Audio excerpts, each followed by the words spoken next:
ਦਸਤਾਵੇਜ਼ ਦੇ ਇਸ ਅੰਕ ਦੇ ਵਿੱਚ ਤੁਹਾਡਾ ਸਵਾਗਤ। ਮੈਂ ਤੁਹਾਡਾ ਆਪਣਾ ਜਗਜੀਤ ਗਿੱਲ। ਅਸੀਂ ਅੱਧੀ ਜ਼ਿੰਦਗੀ ਲੋਕਾਂ ਵਾਸਤੇ ਜਿਉਂਦੇ ਹਾਂ ਅਤੇ ਅੱਧੀ ਲੋਕਾਂ ਤੋਂ ਡਰ ਡਰ ਕੇ।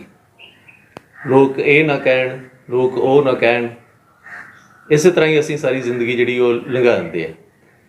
ਪਰ ਕੁਛ ਇਨਸਾਨ ਰੱਬ ਨੇ ਇਹੋ ਜਿਹੇ ਵੀ ਪੈਦਾ ਕੀਤੇ ਨੇ ਜਿਨ੍ਹਾਂ ਦੇ ਮਨ ਦੇ ਵਿੱਚ ਇਹੋ ਜਿਹਾ ਕੋਈ ਖੌਫ ਨਹੀਂ ਹੈ, ਇਹੋ ਜਿਹਾ ਕੋਈ ਡਰ ਨਹੀਂ ਹੈ ਕਿ ਲੋਕ ਕੀ ਕਹਿਣਗੇ। ਇਸ ਡਰ ਤੋਂ ਮੁਕਤ ਉਹਨਾਂ ਲੋਕਾਂ ਦੇ ਵਿੱਚ ਇੱਕ ਨਾਮ ਮਨਜੀਤ ਇੰਦਰਾ ਦਾ ਵੀ ਹੈ। ਮਨਜੀਤ ਇੰਦਰਾ ਦਾ ਨਾਮ ਜ਼ੁਬਾਨ 'ਤੇ ਆਉਂਦਿਆਂ ਸਾਡੇ ਸਾਹਮਣੇ ਇੱਕ ਖਿੜਖੜਾ ਕੇ ਹੱਸਦਾ ਹੋਇਆ ਚਿਹਰਾ ਅਤੇ ਬੜਾ ਬੇਬਾਕੀ ਨਾਲ ਗੱਲ ਕਰਨ ਵਾਲਾ ਇਨਸਾਨ ਸਾਹਮਣੇ ਆ ਜਾਂਦਾ ਹੈ। ਮੈਂ ਬਹੁਤਾ ਚਿਰ ਤੁਹਾਡੇ ਅਤੇ ਮਨਜੀਤ ਇੰਦਰਾ ਦੇ ਵਿਚਕਾਰ ਨਹੀਂ ਰਹਾਂਗਾ। ਆਓ ਆਪਾਂ ਸੁਣਦੇ ਹਾਂ ਮਨਜੀਤ ਇੰਦਰਾ ਦੇ ਮੂੰਹੋਂ ਉਹਨਾਂ ਦੀਆਂ ਕੀਤੀਆਂ ਹੋਈਆਂ ਆਪਣੇ ਆਪ ਨਾਲ ਗੱਲਾਂ।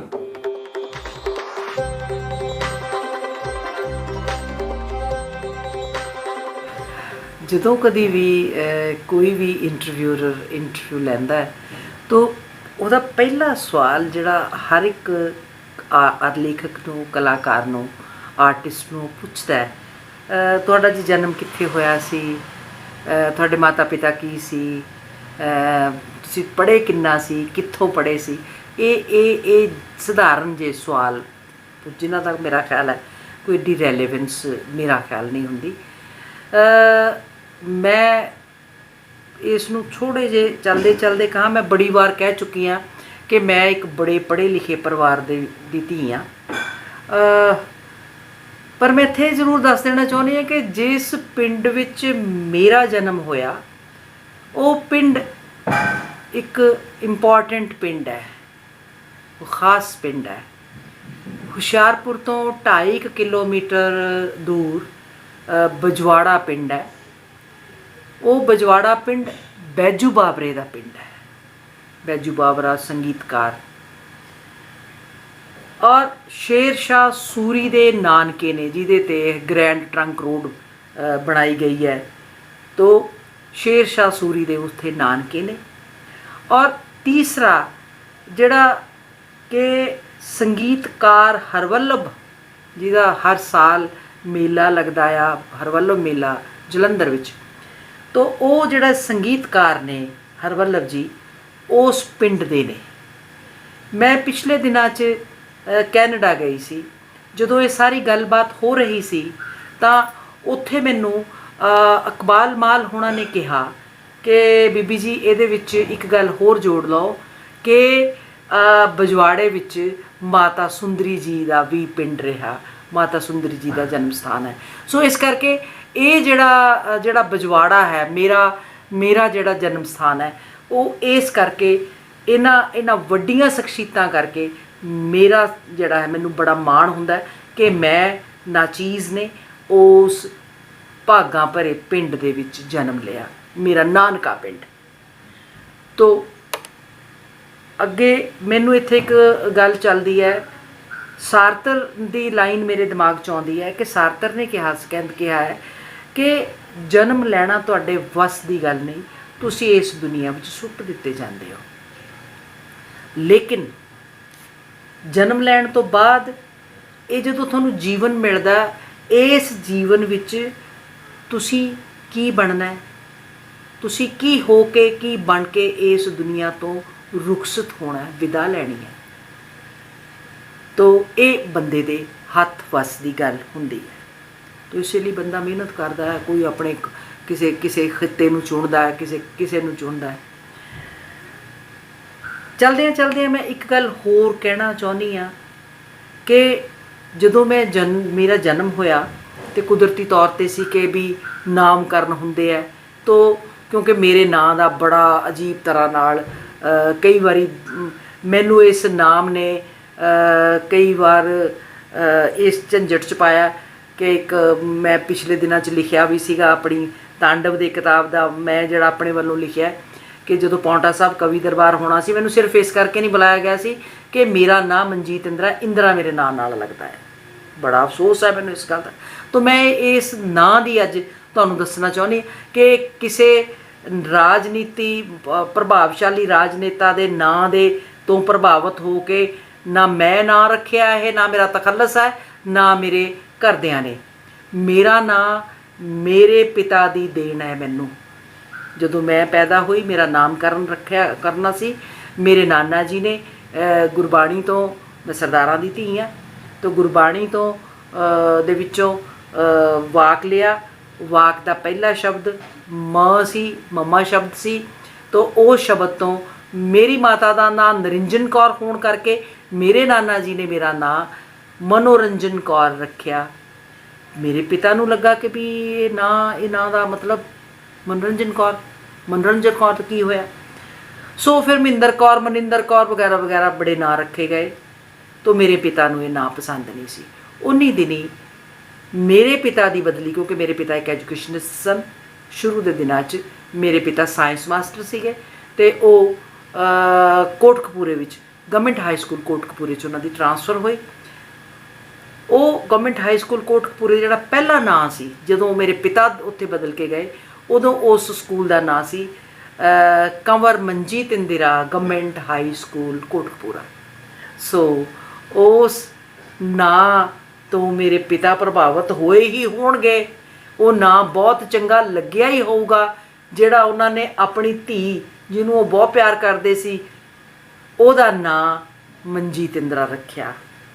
ਤੋ ਜਦੋਂ ਉਹ ਮਨਜੀਤ ਇੰਦਰ ਸੀ, ਮਨਜੀਤ ਇੰਦਰਾ ਨਹੀਂ ਸੀ, ਮਨਜੀਤ ਇੰਦਰ ਸੀ, INDERA, ਇੰਦਰ।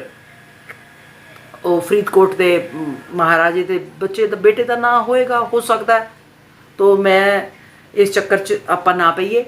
ਤੋ ਜਦੋਂ ਮੇਰਾ ਨਾਂ ਹੁਣ ਇੰਦਰਾ ਕਿਵੇਂ ਪੈਂਦਾ ਆ, ਸਕੂਲ ਐਜੂਕੇਸ਼ਨ ਬੋਰਡ ਨੇ ਜਦੋਂ 8ਵੀਂ ਜਮਾਤ ਦੇ ਪਹਿਲੀ ਵਾਰ ਇਮਤਿਹਾਨ ਸਕੂਲ ਐਜੂਕੇਸ਼ਨ ਬੋਰਡ ਵੱਲੋਂ ਲਏ ਗਏ, ਉੱਥੇ ਸਾਰੀ ਪੰਜਾਬੀ ਹੀ ਲਿਖੀ ਜਾਣੀ ਸੀਗੀ, ਪੰਜਾਬੀ 'ਚ ਹੀ ਨਾਂ ਆਉਣੇ ਸੀਗੇ।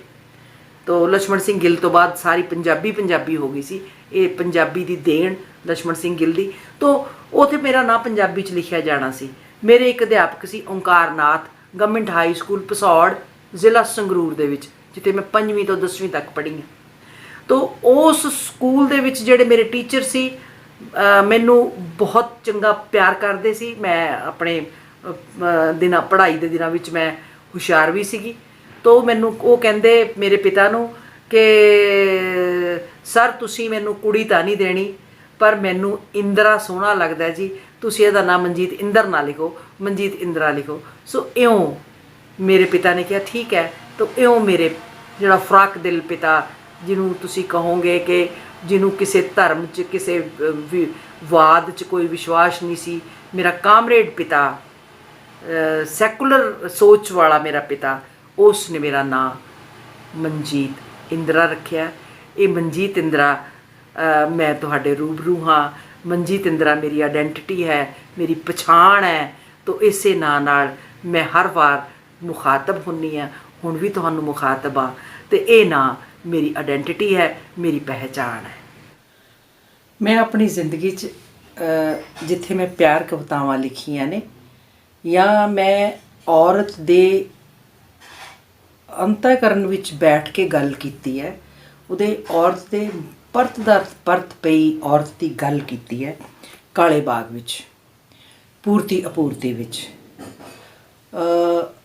ਜਾਂ ਜਿੰਨੀਆਂ ਵੀ ਮੈਂ ਰਚਨਾਵਾਂ ਕੀਤੀਆਂ, ਕਈ ਰਚਨਾਵਾਂ ਮੇਰੀਆਂ ਔਰਤ ਦੇ ਨਜ਼ਰੀਏ ਤੋਂ ਨੇ। ਇੱਕ ਗੱਲ ਜਿਹੜੀ ਮੈਨੂੰ ਥੋੜ੍ਹੀ ਜਿਹੀ ਤਕਲੀਫ ਦਿੰਦੀ ਹੈ ਕਿ ਨਾਰੀਵਾਦ, ਨਾਰੀ ਕਵਿਤਾ, ਜਿਹੜੀ ਔਰਤ ਕਵਿਤਾ ਲਿਖਦੀ ਹੈ ਜਿਹਦੇ ਨਾਰੀ ਦਾ ਨਾਰੇ ਵਾਲੀ ਕਵਿਤਾ ਆ, ਉਹ ਤੁਸੀਂ ਨਾਰੀਵਾਦ 'ਚ ਰੱਖ ਸਕਦੇ ਹੋ ਕਿ ਨਾਰਾ ਕਵਿਤਾ ਹੈਗੀ ਹੈ, ਨਾਰੀ ਨੇ ਲਿਖੀ ਹੈ, ਨਾਰੀਵਾਦ ਚਲੀ ਗਈ। ਪਰ ਹੁਣ ਪਿਛਲੇ 2 ਦਹਾਕਿਆਂ ਤੋਂ ਜਿਹੜਾ ਰਿਵਾਜ ਪਿਆ, ਉਹ ਇਹ ਪਿਆ ਕਿ ਜਿਹੜੀ ਵੀ ਔਰਤ ਲਿਖਦੀ ਹੈ, ਉਸ ਨੂੰ ਨਾਰੀਵਾਦ ਵੱਲ ਕਹਿ ਕੇ ਧਕੇਲਤਾ ਜਾਂਦਾ ਹੈ। ਮੈਂ ਅਜਿਹੀ ਰਚਨਾ ਨਹੀਂ ਕਰਦੀ ਜਿਹੜੀ ਸਿਰਫ ਤੇ ਸਿਰਫ ਨਾਰੀ ਕੇਂਦਰਿਤ ਹੋਵੇ। ਜੇ ਨਾਰੀ ਕੇਂਦਰਿਤ ਕਵਿਤਾ ਹੈਗੀ ਹੈ ਤਾਂ ਉਹਦੇ ਵਿੱਚੋਂ ਮਰਦ ਨੂੰ ਮੈਂ ਕੋਈ 1 ਸੈਕਿੰਡ ਵਿਰੋਧੀ ਧਿਰ ਨਹੀਂ ਸਮਝਦੀ। ਮੇਰੇ ਲਈ ਮਰਦ ਜਿਹੜਾ ਆ ਉਹ ਸਾਵੀਂ ਉਸੇ ਤਰ੍ਹਾਂ ਦੀ ਧਿਰ ਹੈ ਜਿਸ ਤਰ੍ਹਾਂ ਦੀ ਮੈਂ ਔਰਤ ਨੂੰ ਸਮਝਦੀ ਹਾਂ। ਇਸ ਲਈ ਮੈਂ ਇਸ ਔਰਤਵਾਦ ਤੋਂ ਨਾਰੀਵਾਦ ਦੇ ਹੱਕ 'ਚ ਨਹੀਂ ਆ। ਇੱਕ ਮੈਨੂੰ ਗੱਲ ਆਉਂਦੀ ਹੈ ਕਿ ਵੀ ਜੇ ਨਾਰੀਵਾਦ ਹੈਗੀ ਮਰਦ ਕਵਿਤਾ ਕਿਉਂ ਨਹੀਂ ਹੁੰਦੀ, ਕਿ ਨਾਰੀਵਾਦ ਹੈ ਮਰਦਵਾਦ ਵੀ ਹੋਣਾ ਚਾਹੀਦਾ। ਫਿਰ ਮੈਨੂੰ ਇਹ ਲੱਗਦਾ ਵੀ ਇਹ ਉਹਨਾਂ ਨੂੰ ਕਿੱਥੇ ਧਕੇਲ ਦਿਓਗੇ ਤੁਸੀਂ। ਸਰੋਜਨੀ ਨਾਇਡੂ ਦੀ ਕਵਿਤਾ ਨੂੰ ਕਿੱਥੇ ਰੱਖੋਗੇ, ਮੀਰਾਬਾਈ ਨੂੰ ਕਿੱਥੇ ਰੱਖੋਗੇ,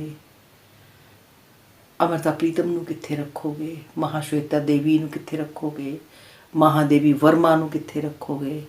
ਇਹ ਕੀ ਤੁਸੀਂ ਇੱਕ ਚੌਕਟੇ 'ਚ ਬੰਦ ਕਰ ਦਿਓਗੇ ਕਿ ਨਾਰੀ ਸਾਹਿਤਾ ਪਾਸੇ ਕਰੋ।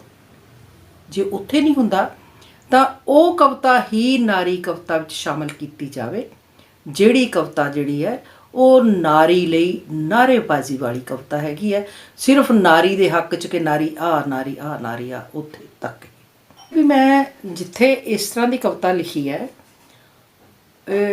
ਵਫਾ ਕੋਈ ਜ਼ਰੂਰੀ ਹਰ ਇੱਕ ਦੇ ਕਿ ਔਰਤ ਦੇ ਹਿੱਸੇ ਹੀ ਵਫਾ ਆਈ ਹੈ ਅਤੇ ਮਰਦ ਬੇਵਫਾ ਹੈ, ਮੈਨੂੰ ਇਹੋ ਜਿਹੀ ਕੋਈ ਗੱਲ ਨਹੀਂ ਲੱਗਦੀ।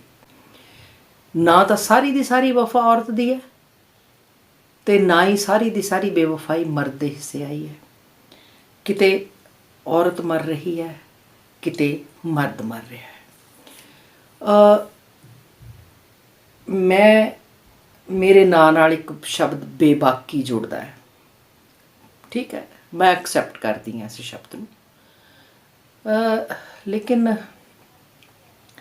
ਜਿਹੜਾ ਬੇਬਾਕ ਹੋਣਾ, ਮੈਂ ਕੋਈ ਬੇਬਾਕੀ ਨੂੰ ਇਸ ਤਰ੍ਹਾਂ ਨਹੀਂ ਲੈਂਦੀ ਕਿ ਇਹ ਨੈਗੇਟਿਵ ਹੈ। ਮੈਂ ਆਪਣੀ ਕਵਿਤਾ ਵਿੱਚ ਇਸ ਨੂੰ ਆਪਣੀ ਜ਼ਿੰਦਗੀ 'ਚ ਤਾਂ ਵਰਤਿਆ ਹੀ ਹੈ।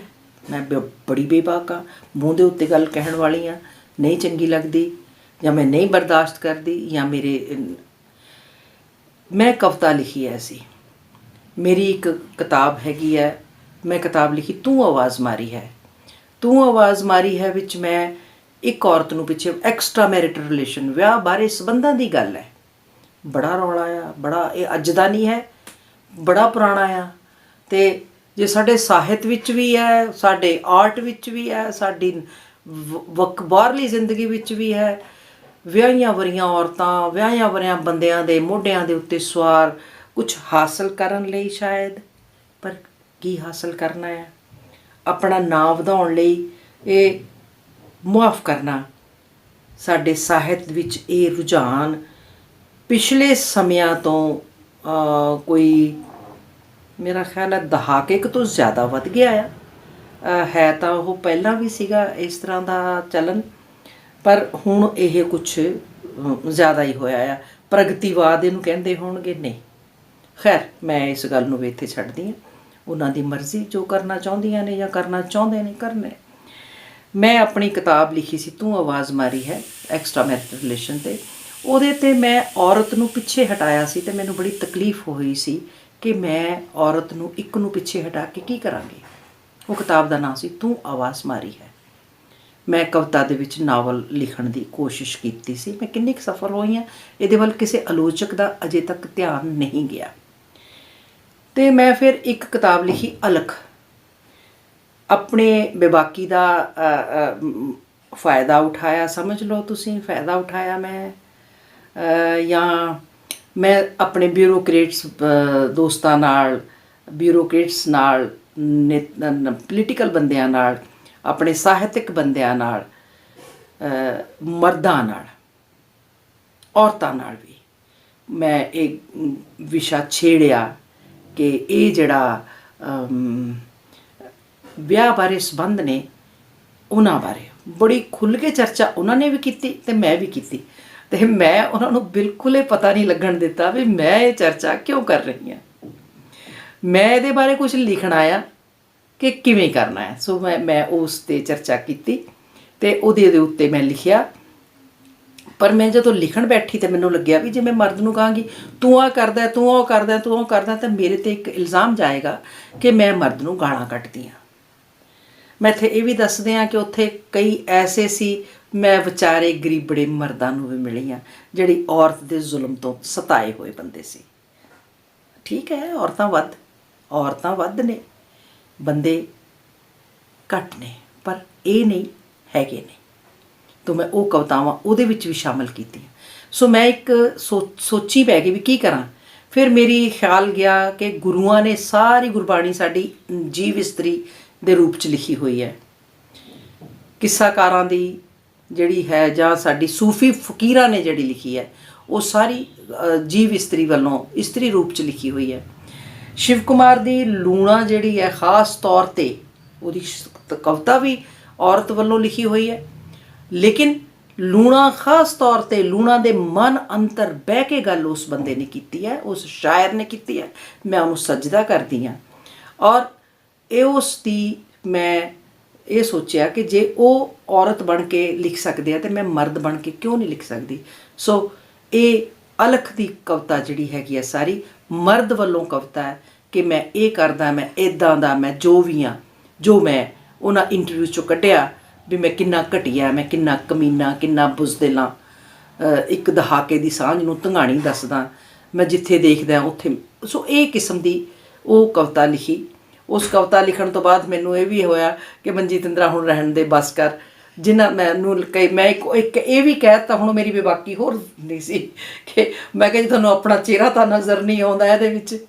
ਸੋ ਇਸ ਤਰ੍ਹਾਂ ਨਾਲ ਉਹ ਮੇਰੇ ਪਾਠਕ, ਮੇਰੇ ਸਰੋਤੇ ਉਹਨਾਂ ਦਾ ਧਿਆਨ ਮੰਗਣਗੇ। ਆਲੋਚਕਾਂ ਨੇ ਇੱਧਰ ਕੋਈ ਧਿਆਨ ਨਹੀਂ ਦਿੱਤਾ, ਮੈਂ ਨਹੀਂ ਜਾਣਦੀ ਕਿਉਂ ਨਹੀਂ ਧਿਆਨ ਦਿੱਤਾ। ਖੈਰ ਇਹ ਉਹਨਾਂ ਦੀ ਮਰਜ਼ੀ ਹੈ, ਪਰ ਮੇਰੇ ਪਾਠਕ ਸਰੋਤਿਆਂ ਨੂੰ ਮੇਰੀ ਨਿਵੇਦਨ ਹੈ, ਬੇਨਤੀ ਹੈ ਕਿ ਉਹਨਾਂ ਕਿਤਾਬਾਂ ਨੂੰ ਤੂੰ ਆਵਾਜ਼ ਮਾਰੀ ਤੇ ਅਲਖ ਨੂੰ ਜ਼ਰੂਰ ਵਾਚਣ। ਬੇਬਾਕ ਹੋਣਾ ਕੋਈ ਮਿਹਣਾ ਨਹੀਂ ਹੁੰਦਾ। ਬੇਬਾਕ ਹੋ ਕੇ ਜਿਹੜਾ ਬੰਦਾ, ਜਿਹੜੀ ਔਰਤ ਗੱਲ ਕਰ ਸਕੇ, ਇਹਦਾ ਮਤਲਬ ਹੈ ਕਿ ਉਸ ਨੂੰ ਕੋਈ ਨੈਗੇਟਿਵ ਦੇ ਵਿੱਚ ਨਹੀਂ ਲੈਣਾ ਚਾਹੀਦਾ। ਮੈਂ ਜੋ ਗੱਲ ਕਰਦੀ ਹਾਂ ਬੜੀ ਬੇਬਾਕੀ ਨਾਲ ਕਰਦੀ ਹਾਂ। ਇਹ ਬੇਬਾਕੀ ਮੈਨੂੰ ਮੇਰੇ ਵਿਰਸੇ 'ਚ ਕਹੋ ਮਿਲੀ ਹੈ। ਮੈਂ ਇੱਕ ਕਾਮਰੇਡ ਪਿਓ ਦੀ ਧੀ ਹਾਂ ਅਤੇ ਇੱਕ ਬਹੁਤ ਧਾਰਮਿਕ ਮਾਂ ਦੀ ਬੇਟੀ ਹਾਂ। ਤਾਂ ਦੋ ਵਿਰੋਧੀ ਧਿਰਾਂ ਦੀ ਉਪਜ।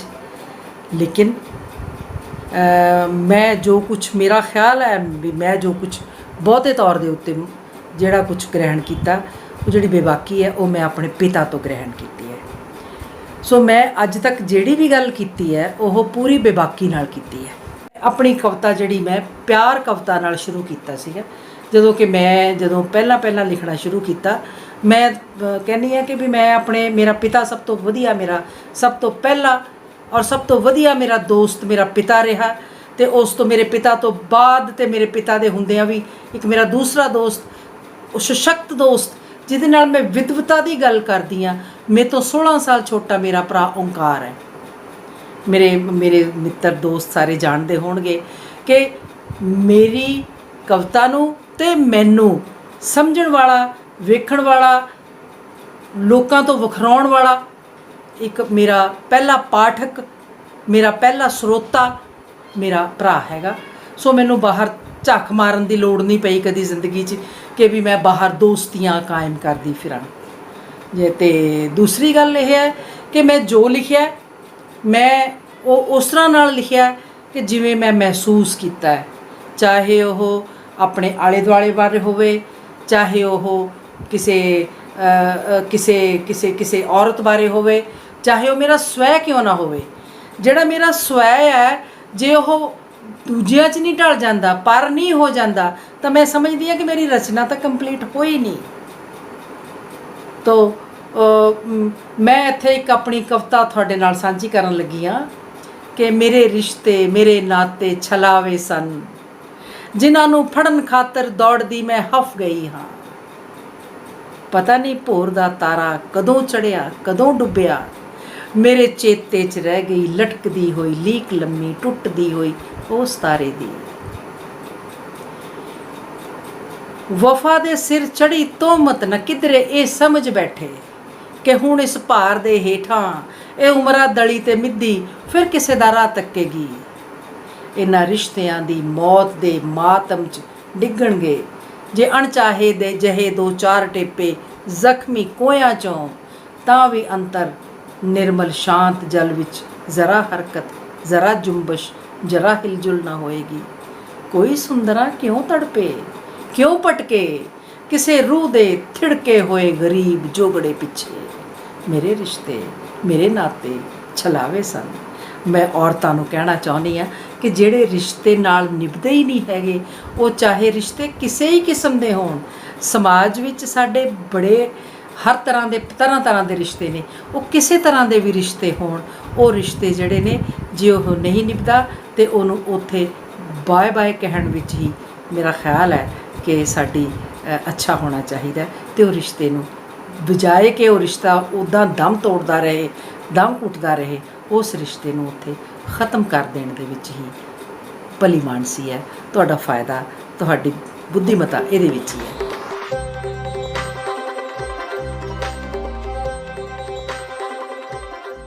ਮਨਜੀਤ ਇੰਦਰਾ ਤਕਰੀਬਨ ਪਿਛਲੇ 5 ਦਹਾਕਿਆਂ ਤੋਂ ਪੰਜਾਬੀ ਸਾਹਿਤ ਦੇ ਖੇਤਰ ਵਿੱਚ ਜਾਣਿਆ ਪਛਾਣਿਆ ਨਾਮ ਹੈ। ਤੇ ਜਦੋਂ ਕੁਝ ਸਾਲ ਪਹਿਲਾਂ ਉਹਦੀ ਕਿਤਾਬ ਤਾਰਿਆਂ ਦਾ ਛੱਜ ਪ੍ਰਕਾਸ਼ਿਤ ਹੋਈ ਤੇ ਉਹਦਾ ਅਦਬੀ ਚਿਹਰਾ ਹੋਰ ਵੀ ਰੌਸ਼ਨ ਹੋ ਗਿਆ। ਅਸੀਂ ਇੱਕ ਦੂਜੇ ਨੂੰ ਉਦੋਂ ਦੇ ਜਾਣਦੇ ਹਾਂ ਜਦੋਂ ਮੈਂ ਨਵਾਂ 1972 ਵਿੱਚ ਪ੍ਰੋਫੈਸਰ ਮੋਹਨ ਸਿੰਘ ਹੋਰਾਂ ਦਾ ਖੋਜ ਸਹਾਇਕ ਬਣ ਕੇ ਪੰਜਾਬ ਖੇਤੀਬਾੜੀ ਯੂਨੀਵਰਸਿਟੀ ਵਿੱਚ ਆਇਆ ਸੀ। ਤੇ ਮਨਜੀਤ ਇੰਦਰਾ ਪ੍ਰੋਫੈਸਰ ਸਾਹਿਬ ਨੂੰ ਮਿਲਣ, ਇਹਨਾਂ ਨੂੰ ਆਪਣੀਆਂ ਕਵਿਤਾਵਾਂ ਦਿਖਾਉਣ ਅਕਸਰ ਉਹਨਾਂ ਦੇ ਘਰ ਆਉਂਦੀ ਸੀ। ਤੇ ਤਾਰਿਆਂ ਦੇ ਛੱਜ ਦੇ ਨਾਇਕ ਉਹੀ ਬਣੇ। ਮਨਜੀਤ ਇੰਦਰਾ ਦੀਆਂ ਰਚਨਾਵਾਂ ਦੀ ਮੈਨੂੰ ਸਭ ਤੋਂ ਵੱਡੀ ਖੂਬੀ ਇਹ ਲੱਗਦੀ ਹੈ ਕਿ ਉਹ ਆਪਣੀਆਂ ਰਚਨਾਵਾਂ 'ਚ ਮੁਕੰਮਲ ਤੌਰ ਤੇ ਹਾਜ਼ਰ ਹੁੰਦੀ ਹੈ। ਉਹ ਬੇਬਾਕ ਹੈ, ਸੁਹਿਰਦ ਹੈ, ਸੰਗੀਤਮਈ ਵੀ। ਜ਼ਿੰਦਗੀ ਦੇ ਜਿਹੜੇ ਰਾਹਾਂ ਤੋਂ ਉਹ ਲੰਘੀ, ਉਹਨਾਂ ਦੀਆਂ ਪੈੜਾਂ ਉਹਦੀ ਕਵਿਤਾ 'ਚ, ਉਹਦੀਆਂ ਰਚਨਾਵਾਂ 'ਚ ਦੇਖੀਆਂ ਜਾ ਸਕਦੀਆਂ। ਉਹਦੇ ਸਮੇਂ ਦਾ ਮਾਹੌਲ ਵੀ, ਔਰ ਉਸ ਮਾਹੌਲ ਨੂੰ ਸੋਹਣਾ ਬਣਾਉਣ ਦੀ, ਇਨਸਾਫ ਭਰਿਆ, ਬਰਾਬਰੀ ਭਰਿਆ ਬਣਾਉਣ ਦੀ ਤੜਪ ਵੀ ਮਹਿਸੂਸ ਕੀਤੀ ਜਾ ਸਕਦੀ ਹੈ। ਮੈਂ ਸਮਝਦਾ ਇਹੀ ਚੰਗੀ ਕਵਿਤਾ ਦਾ ਧਰਮ ਤੇ ਕਰਮ ਹੁੰਦਾ। ਮਨਜੀਤ ਇੰਦਰਾ ਸਮਕਾਲੀ ਪੰਜਾਬੀ ਕਵਿਤਾ ਦਾ ਇੱਕ ਚਰਚਿਤ ਨਾਮ। ਮਨਜੀਤ ਇੰਦਰਾ ਨੇ 1974 ਚ ਆਪਣੇ ਕਾਵਿ ਸੰਗ੍ਰਹਿ ਅੰਤਾ ਕਰਨ ਨਾਲ ਪੰਜਾਬੀ ਕਵਿਤਾ ਦੇ ਵਿੱਚ ਪ੍ਰਵੇਸ਼ ਕੀਤਾ। ਉਹਦੇ ਹੁਣ ਤੱਕ ਉਹਦਾ ਆਖਰੀ ਕਾਵਿ ਸੰਗ੍ਰਹਿ ਤਾਂਡਵ ਤੱਕ ਉਹਦੇ 9 ਕਾਵਿ ਸੰਗ੍ਰਹਿ ਛਪੇ ਨੇ, ਜਿਨ੍ਹਾਂ ਵਿੱਚੋਂ ਖਾਸ ਤੌਰ ਤੇ ਉਹਦਾ ਕਾਵਿ ਸੰਗ੍ਰਹਿ ਕਾਲਾ ਬਾਗ, ਚੰਦਰੇ ਹਨੇਰੇ, ਤਾਰਿਆਂ ਦਾ ਛੱਜ, ਪੂਰਤੀ ਅਪੂਰਤੀ, ਤੂੰ ਆਵਾਜ਼ ਮਾਰੀ ਹੈ, ਅਲਖ, ਰੋਹ ਬਦਰੋਹ ਤੇ ਤਾਂਡਵ। ਇਹ ਕਾਵਿ ਸੰਗ੍ਰਹਿ ਆਪਣੇ ਆਪਣੇ ਸਮੇਂ 'ਚ ਚਰਚਾ ਦਾ ਵਿਸ਼ਾ ਵੀ ਬਣੇ ਤੇ ਸੰਵਾਦ ਦਾ ਵਿਸ਼ਾ ਵੀ ਬਣੇ। ਮੈਂ ਸਮਝਦਾ ਕਿ ਮਨਜੀਤ ਇੰਦਰਾ ਇੱਕ ਬਹੁਤ ਹੀ ਬੇਵਾਕ ਤੇ ਬੁਲੰਦ ਆਵਾਜ਼ ਵਾਲੀ ਸ਼ਾਇਰਾ ਆ। ਮਨਜੀਤ ਨੇ ਹਵਾ ਦੇ ਬਹਿਣ ਦੇ ਉਲਟ ਰੁਖ ਚੱਲਣ ਦਾ ਹਮੇਸ਼ਾ ਯਤਨ ਕੀਤਾ। ਇਸੇ ਕਰਕੇ ਅਸੀਂ ਕਹਿੰਦੇ ਆ ਕਿ ਉਹਦੀ ਦ੍ਰਿਸ਼ਟੀ ਬਹੁਤ ਸ਼ਿਕਰੀ ਦ੍ਰਿਸ਼ਟੀ ਆ। 1974 ਚ ਜਦੋਂ ਉਹਦਾ ਕਾਵਿ ਸੰਗ੍ਰਹਿ ਅੰਤਾਕਰਨ ਸ਼ਬਦ ਆਇਆ ਤਾਂ ਇਹ ਉਹ ਸਮਾਂ ਸੀ ਜਦੋਂ ਭਾਰਤੀ ਮੱਧ ਵਰਗ ਨੂੰ ਬਹੁਤ ਵੱਡੀ ਨਿਰਾਸ਼ਾ ਹੱਥ ਲੱਗਦੀ ਆ। ਉਹਨਾਂ ਦਾ ਆਜ਼ਾਦੀ ਦਾ ਸੁਪਨਾ, ਉਹਨਾਂ ਦਾ ਨਿਆਂ ਦਾ ਸੁਪਨਾ, ਉਹਨਾਂ ਦਾ ਵਿਕਾਸ ਦਾ ਸੁਪਨਾ ਟੁੱਟਣੇ ਸ਼ੁਰੂ ਹੁੰਦੇ ਆ ਤੇ ਭਾਰਤੀ ਮੱਧ ਵਰਗ ਦਾ ਆਪਣੇ ਸਮੇਂ ਦੀ ਸਥਾਪਤੀ ਤੋਂ ਮੋਹ ਭੰਗ ਹੋਣਾ ਸ਼ੁਰੂ ਹੁੰਦਾ। ਇਸ ਕਾਵਿ ਸੰਗ੍ਰਹਿ ਦੇ ਵਿੱਚ ਮਨਜੀਤ ਇੰਦਰਾ ਇੱਕ ਪਾਸੇ ਬੰਦੇ ਦੇ ਅੰਦਰਲੇ ਦਵੰਦਾਂ ਦੀ ਗੱਲ ਕਰਦੀ ਆ, ਪਰ ਮਨਜੀਤ ਇੰਦਰਾ ਇਸ ਕਾਵਿ ਸੰਗ੍ਰਹਿ ਦੇ ਵਿੱਚ ਹੀ ਆਪਣੇ ਸਮੇਂ ਦਾ ਜਿਹੜਾ ਵੱਡਾ ਦਵੰਦ ਸੀ ਉਹਨੂੰ ਪਕੜਨ ਦੀ ਕੋਸ਼ਿਸ਼ ਕਰਦੀ ਆ, ਜਿਹਨੂੰ ਉਹ ਇੱਕ ਜਲਾਵਤਨ ਹੋਏ ਬੰਦੇ ਦੀ ਬੇਵਸੀ ਦੇ ਮੈਟਾਫਰ ਰਾਹੀਂ ਪੇਸ਼ ਕਰਦੀ ਆ। ਅਸਲ 'ਚ ਇਹ ਜਲਾਵਤਨ ਹੋਇਆ ਬੰਦਾ ਜਾਂ ਇਹ ਬੇਵਸ ਬੰਦਾ ਕੋਈ ਇੱਕ ਵਿਅਕਤੀ ਨਹੀਂ ਹੈ, ਇਹ ਪੂਰੇ ਦੇ ਪੂਰੇ ਭਾਰਤੀ ਮੱਧ ਵਰਗ ਦਾ ਪ੍ਰਤੀਨਿਧਤਾ ਕਰਨ ਵਾਲਾ ਵਿਅਕਤੀ ਆ, ਜਿਹਦੇ ਸੁਪਨੇ ਟੁੱਟ ਗਏ ਸੀ। ਮਨਜੀਤ ਇੰਦਰਾ ਨੇ ਆਪਣੇ ਕਵਿਤਾ ਦੇ ਸਫ਼ਰ ਦੇ ਸ਼ੁਰੂ ਵਿੱਚ ਹੀ ਅਜਿਹੀਆਂ ਕਵਿਤਾਵਾਂ ਲਿਖੀਆਂ ਜਿਹੜੀਆਂ ਭਾਰਤੀ ਮੱਧ ਵਰਗ ਦੇ ਬੰਦੇ ਦੇ ਸਮਾਜਿਕ ਤੇ ਮਾਨਸਿਕ ਤਣਾਵਾਂ ਨੂੰ ਪੇਸ਼ ਕਰਦੀਆਂ। ਖਾਸ ਤੌਰ ਤੇ ਉਹ ਪਹਿਲੇ ਹੀ ਸੰਗ੍ਰਹਿ ਦੇ ਵਿੱਚ ਜਦੋਂ ਬੰਦ ਗਲੀ ਦਾ ਤੇ ਸੰਘਣੇ ਹਨੇਰੇ ਦਾ ਮੈਟਾਫਰ ਸਿਰਜਦੀ ਆ ਤਾਂ ਉਹ ਸਾਡੀ ਜਿਹੜੀ ਆਸ ਸੀ ਆਪਣੇ ਹਾਕਮਾਂ ਤੋਂ, ਉਹਦੇ ਟੁੱਟ ਜਾਣ ਦਾ ਤੇ ਉਹਦੇ ਤੋਂ ਪੈਦਾ ਹੋਏ ਜਿਹੜੇ ਵਿਸ਼ਾਦ ਨੂੰ ਪੇਸ਼ ਕਰਨ ਦੀ ਕੋਸ਼ਿਸ਼ ਕਰਦੀ ਆ। ਇਹਦੇ ਨਾਲ ਹੀ ਮੈਂ ਦੇਖਦਾ ਕਿ ਮਨਜੀਤ ਇੰਦਰਾ ਦੀ ਕਵਿਤਾ ਦਾ ਇੱਕ ਦੂਜਾ ਰੰਗ ਵੀ ਆ, ਜਿਹਦੇ ਵਿੱਚੋਂ ਬੰਦੇ ਦੇ ਮਨ ਦੇ ਅਵਚੇਤਨ ਦੇ ਜਿਹੜੇ ਹਨੇਰੇ ਨੇ, ਔਰ ਖਾਸ ਤੌਰ ਤੇ ਇਸ ਨਾਲ ਸੰਬੰਧਿਤ ਮਨਜੀਤ ਇੰਦਰਾ ਦਾ ਜਿਹੜੇ 3 ਕਾਵਿ ਸੰਗ੍ਰਹਿ ਨੇ ਜਿਹੜੇ ਬੰਦੇ ਦੇ ਅੰਦਰਲੇ ਸਮਾਜਿਕ ਜਿਹੜੇ ਮਨੋਦਵੰਦ ਨੇ ਉਹਨਾਂ ਨੂੰ ਪੇਸ਼ ਕਰਦੇ ਨੇ। ਉਹਨਾਂ ਵਿੱਚੋਂ ਉਹਦੀ ਬਹੁਤ ਇੰਪੋਰਟੈਂਟ ਜਿਹੜੀ ਕਵਿਤਾ ਆ ਕਾਵਿ ਸੰਗ੍ਰਹਿ ਆ ਉਹ ਕਾਲਾ ਬਾਗ ਆ, ਜਿਹੜਾ 1985 ਵਿੱਚ ਛਪਦਾ।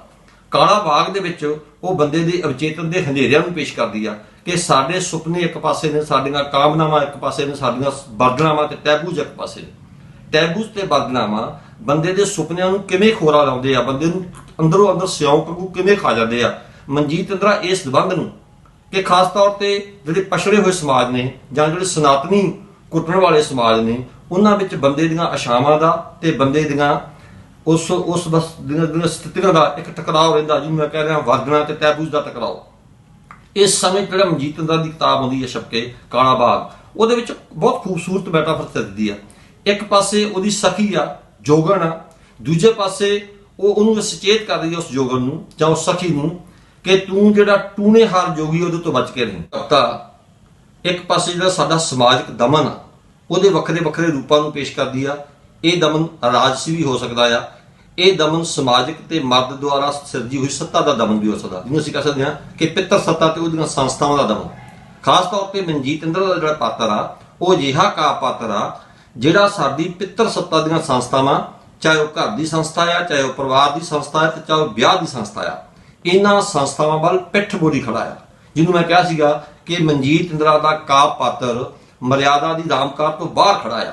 ਮਨਜੀਤ ਇੰਦਰਾ ਖਾਸ ਤੌਰ ਤੇ ਆਪਣੇ ਇਹਨਾਂ ਸੰਗ੍ਰਹਿਆਂ ਦੇ ਵਿੱਚ ਜਿਹੜਾ ਔਰਤ ਦੇ ਉੱਤੇ ਦਮਨ ਬਹੁਤ ਸੂਖਮ ਰੂਪ ਚ ਦਮਨ ਹੁੰਦਾ ਪਿੱਤਰ ਸੱਤਾ ਦੁਆਰਾ ਉਹਨੂੰ ਬਿਆਨ ਕਰਨ ਦੀ ਕੋਸ਼ਿਸ਼ ਕਰਦੀ ਆ। ਉਹਦੀ ਇੱਕ ਬਹੁਤ ਖੂਬਸੂਰਤ ਕਵਿਤਾ ਹੈ ਮਨਜੀਤ ਇੰਦਰਾ ਦੀ, ਜਿਹਦੇ ਚ ਉਹ ਇਹ ਕਹਿੰਦੀ ਆ ਮਰਦਾਨੀ ਸੱਤਾ ਨੂੰ ਵਿਗਾੜਦੀ ਆ। ਉਸ ਕਵਿਤਾ ਦਾ ਨਾਮ ਹੈਗਾ ਫੁੱਟਨੋਟ, ਕਿ ਸਾਡੇ ਸਮਾਜਿਕ ਹੈਸੀਅਤ ਔਰਤ ਦੀ ਫੁੱਟਨੋਟ ਵਰਗੀ ਆ।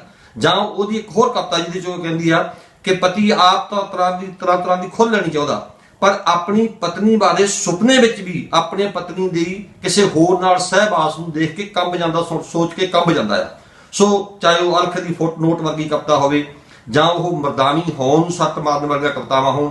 ਇਸੇ ਕਰਕੇ ਮਨਜੀਤ ਕਹਿੰਦੀ ਆ ਕਿ ਮੈਂ ਹੁਣ ਮੇਰੇ ਪੈਰ ਮੇਰੀ ਮੰਜ਼ਿਲ ਬਣਨਗੇ, ਮੈਂ ਆਪਣੇ ਪਤੀ ਜਾਂ ਆਪਣੇ ਪਰਿਵਾਰ ਦੀਆਂ ਦਿੱਤੀਆਂ ਪੈੜਾਂ 'ਚ ਪੈਰ ਨਹੀਂ ਧਰਾਂਗੀ। ਉਹ ਕਹਿੰਦੀ ਮੇਰਾ ਆਕਾਸ਼ ਆਪਣਾ ਹੋਏਗਾ, ਮੇਰਾ ਅਸਮਾਨ ਆਪਣਾ ਹੋਏਗਾ। ਸੋ ਇੱਕ ਖੁੱਲਾ ਮੋਕਲਾ ਆਕਾਸ਼ ਤੇ ਅਸਮਾਨ ਲੋਚਣ ਵਾਲੀ ਔਰਤ ਜਿਹੜੀ ਸੱਤਾ ਦੇ ਹਰ ਟੈਬੂ ਨੂੰ, ਹਰ ਬੰਧਨਾਂ ਨੂੰ ਬੰਗਾਰਦੀ ਹੋਈ ਆਪਣੀ ਆਜ਼ਾਦੀ ਦੀ ਗੱਲ ਕਰਦੀ ਆ। ਇਹ ਮਨਜੀਤ ਦਾ ਕਾਵਿ ਪਾਤਰ ਬਣਦਾ। ਸਭ ਤੋਂ ਮਹੱਤਵਪੂਰਨ ਪਸਾਰ ਆ ਉਹ ਨਜ਼ਮਾਂ ਨੇ ਜਿਨ੍ਹਾਂ ਵਿੱਚ ਉਹ ਆਪਣੇ ਸਮਕਾਲ ਦੀਆਂ ਸਥਿਤੀਆਂ ਨੂੰ ਪ੍ਰਤੀ ਹੰਗਾਰਾ ਦਿੰਦੀ ਹੈ। ਮਨਜੀਤ ਇੰਦਰਾ ਦੇ ਸਮਕਾਲ ਵਿੱਚ ਜੋ ਕੁਝ ਵੀ ਵਾਪਰਦਾ, ਚਾਹੇ ਉਹ ਕੌਮੀ ਪੱਧਰ ਤੇ ਵਾਪਰਨ ਵਾਲੀਆਂ ਘਟਨਾਵਾਂ ਹੋਣ ਤੇ ਚਾਹੇ ਉਹ ਕੌਮਾਂਤਰੀ ਪੱਧਰ ਤੇ ਵਾਪਰਨ ਵਾਲੀਆਂ ਘਟਨਾਵਾਂ ਹੋਣ, ਮਨਜੀਤ ਆਪਣੀ ਕਵਿਤਾ ਵਿੱਚ ਉਹਨਾਂ ਨੂੰ ਹੰਗਾਰਾ ਭਰਦੀ ਆ। ਅਸੀਂ ਦੇਖਦੇ ਹਾਂ ਕਿ ਚੰਦਰੇ ਹਨੇਰੇ ਦੇ ਵਿੱਚ ਉਹ ਪੰਜਾਬ ਸੰਕਟ ਦੇ ਸਮੇਂ ਨੂੰ ਬਿਆਨ ਕਰਨ ਦੀ ਕੋਸ਼ਿਸ਼ ਕਰਦੀ ਆ।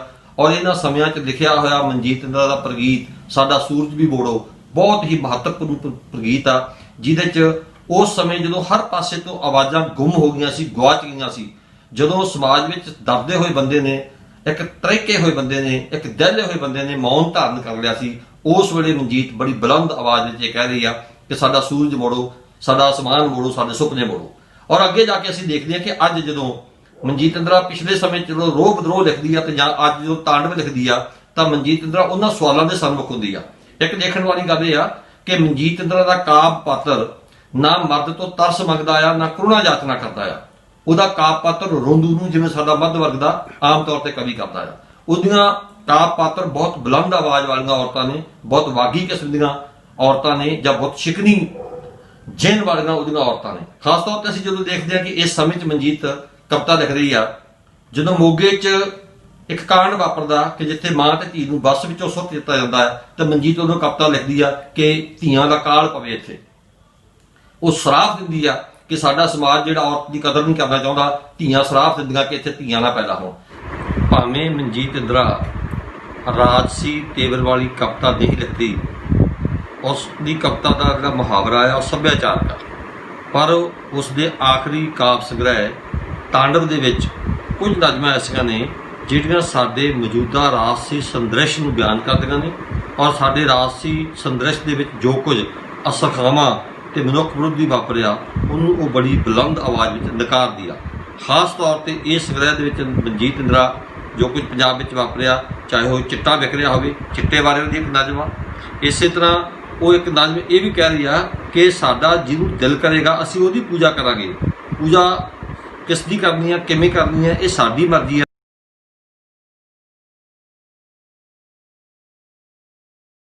ਅਸੀਂ ਰਾਮ ਦੀ ਗੱਲ ਕਿਉਂ ਨਾ ਕਰੀਏ, ਕ੍ਰਿਸ਼ਨ ਦੀ ਗੱਲ ਕਿਉਂ ਨਾ ਕਰੀਏ, ਮੌਲਾ ਦੀ ਗੱਲ ਕਿਉਂ ਨਾ ਕਰੀਏ, ਗੌਡ ਦੀ ਗੱਲ ਕਿਉਂ ਨਾ ਕਰੀਏ। ਇਸੇ ਤਰ੍ਹਾਂ ਅਸੀਂ ਦੇਖਦੇ ਹਾਂ ਕਿ ਮਨਜੀਤ ਇੰਦਰਾ ਇਸੇ ਸੰਗ੍ਰਹਿ ਦੇ ਵਿੱਚ ਤਾਂਡਵ ਨਾਂ ਦੀ ਕਵਿਤਾ ਲਿਖਦੀ ਆ, ਬੜੀ ਮਹੱਤਵਪੂਰਨ ਕਵਿਤਾ ਆ, ਜਿਹਦੇ ਵਿੱਚ ਉਹ ਕ੍ਰਿਸ਼ਨ ਨੂੰ ਧਿਆਉਂਦੀ ਆ ਔਰ ਖਾਸ ਤੌਰ 'ਤੇ ਇਹ ਕਹਿੰਦੀ ਆ ਕਿ ਅੱਜ ਜਦੋਂ ਇੰਨਾ ਫਿਰਕੂ ਮਾਹੌਲ ਆ, ਅੱਜ ਜਦੋਂ ਮੌਬ ਲੰਚਿੰਗ ਹੋ ਰਹੀ ਆ, ਬੰਦਿਆਂ ਦੇ ਪਹਿਰਾਵੇ ਤੇ ਕਟਾਕਸ਼ ਕੀਤੇ ਜਾ ਰਹੇ ਆ ਤੇ ਉਹ ਕ੍ਰਿਸ਼ਨ ਨੂੰ ਸਵਾਲ ਕਰਦੀ ਆ ਕਿ ਤੇਰੀ ਬਾਂਸੁਰੀ ਦੀ ਤਾਨ ਕਿੱਥੇ ਗਈ, ਤੇਰੀ ਮੁਹੱਬਤ ਦਾ ਸੰਦੇਸ਼ ਕਿੱਥੇ ਗਿਆ। ਕਿ ਉਹ ਕਹਿ ਰਹੀ ਆ ਕ੍ਰਿਸ਼ਨ ਨੂੰ ਕਿ ਅੱਜ ਤੇਰੀ ਮੁੜ ਕੇ ਆਉਣ ਦੀ ਲੋੜ ਆ ਤਾਂ ਕਿ ਤੂੰ ਉਸ ਪਿਆਰ ਦਾ ਸੰਦੇਸ਼ ਦੇ ਸਕੇ, ਤੇਰੀ ਬਾਂਸੁਰੀ ਦੀ ਤਾਨ ਸੁਣ ਸਕੀਏ।